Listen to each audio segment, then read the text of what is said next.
Researchers surveyed more than 850 trans young people for Trans Pathways, the largest study ever conducted with trans young people in Australia on their mental health. The survey is really important because it tells us that young trans people in our community are experiencing really high levels of distress.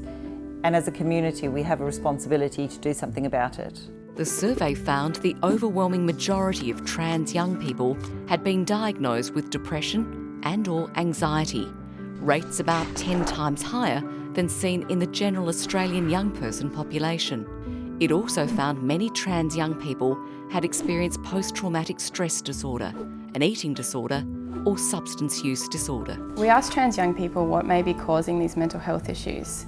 They told us that it was common for them to experience issues at school, university and TAFE. Many trans young people felt that they had a lack of family support. They also experienced discrimination and bullying.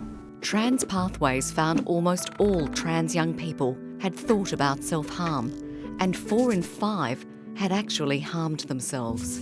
Most have had suicidal thoughts, and 1 in 2 trans young people had attempted to end their life. As a society, we need to accept gender diversity and we need to provide support for young people and their families who are trans. It's not being trans that leads to poor mental health. It's societal attitudes towards trans people that lead these young people to experience mental health issues. A large portion of trans young people reported experiencing discrimination, a lack of family support, and almost 1 in 5 have been homeless. While many said they'd reached out to a medical or mental health provider who did not understand, respect, or have experience with gender-diverse people. Based on these findings, researchers have put together a comprehensive list of recommendations for a range of groups and sectors.